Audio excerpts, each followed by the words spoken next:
On July 1st, 2005, I was brought to a Nova Fairfax hospital to the emergency room, which I found out that I had non-Hodgkin's Burkitt's lymphoma. This story is about the fact that I've never really taken a chance to look back on it because I've been so involved in the recovery. This box basically contains everything that I accumulated in the hospital, or I hope. I don't know what's in this box. I've never even looked in the box since I've been home from the hospital. So for me, opening the box, I don't know what kind of emotion I'm gonna have. You know, I might cry, might dance. I don't know what I'm gonna find in there, but I do know that it's very important for me to open the box. That box is it's very weird. It's a very weird feeling. I don't even know how to explain it, but I don't know. I don't know what I'm gonna do when I look in the box. I don't know what I'm gonna find. Here we go.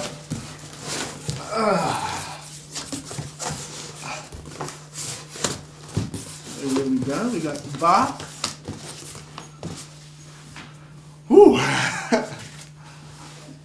I remember arriving at the hospital, and I remember I didn't know what to expect. I remember arriving at the emergency room and not even knowing.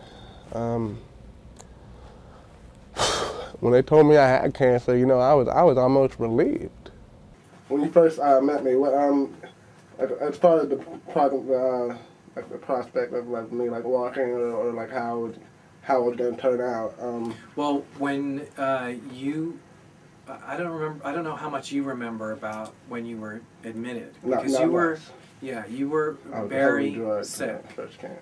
Yeah, you were very sick when you were first admitted, to the point where you were having tremendous amount of pain, almost uncontrollable pain. Your tumor was pressing on your spine, and you had no ability to use your legs. You were really, really sick. But, you know, I think because you were here for so long, we got very attached. I know a lot of nurses got very attached to you. Mm-hmm. Well, these right here are pictures from my birthday party that I had while I was in the hospital. And it's 21st birthday. My birthday party was really important to me because that was when things started to turn around for me.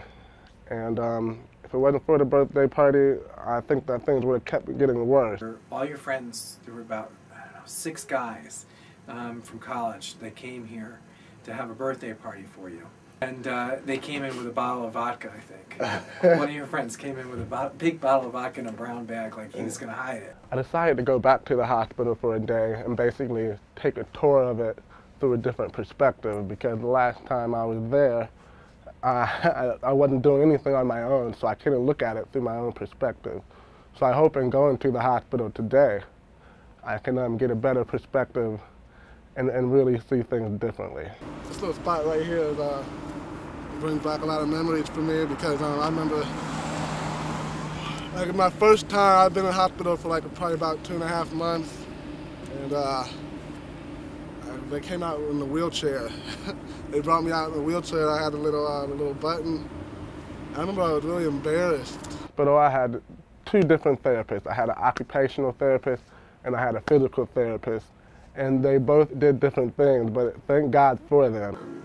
So we felt pretty positive. There was always potential. Yeah. It was just fighting between treatments and intolerance levels and sickness levels, and you know. Your side effects, you felt a lot of nausea and vomiting. We'd get you down to the gym and we'd all be all set up, and then you'd lose it. And we'd have to go back upstairs. Yeah. So a lot of it was, working around your side effects. Whenever I came down this hallway, I didn't want to be here. I was always like, it was just tough for me to get up and do physical therapy. Yeah, it was rough. You were down in the dumps. You lost a ton of motivation. We were feeling frustrated. We'd go in every day and beg you to do anything. And plus I was sitting in a wheelchair every time. Sometimes I'd be in an actual hospital bed, coming down, so all I see is up here, looking at the ceiling. That's what I looked at for about 4 or 5 months, the ceiling of the roof.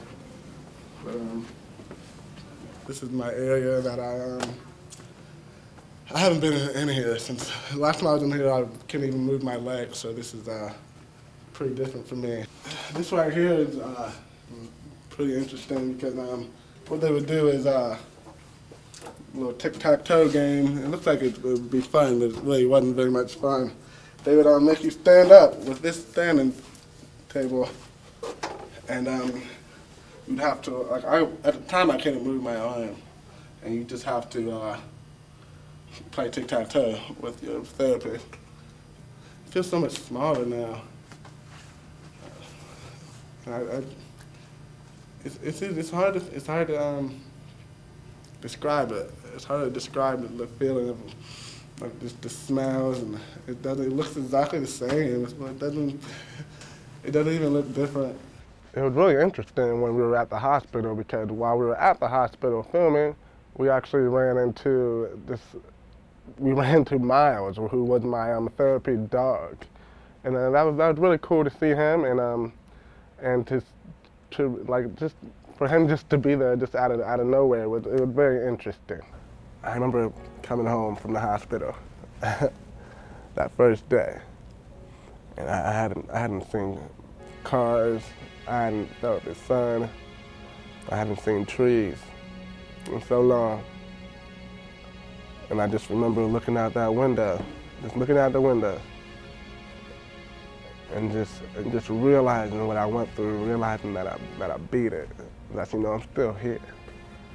I should just put everything back in this box, and you know, anytime I ever need, you know, just keep it shut. But anytime I ever need to just be reminded about like how many people actually care about Bryan Williams, yeah, that's the story on this box. I mean, there's a lot in this box. You know, I feel like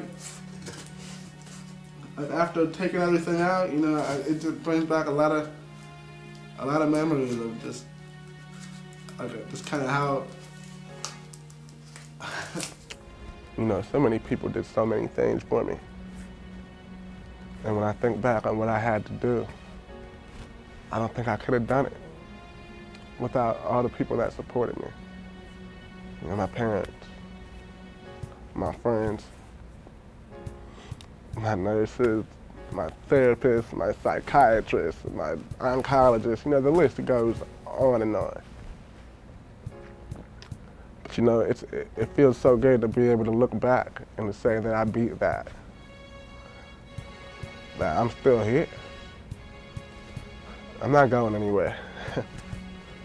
and it's because of all of these people, it's because of all the people that helped me. You know, I'm still recovering, the process goes on. But you know, part of the recovery is to take a step back and just realize what happened. I thank everybody for what they've done. And if it wasn't for them, I don't even think I'd be here now.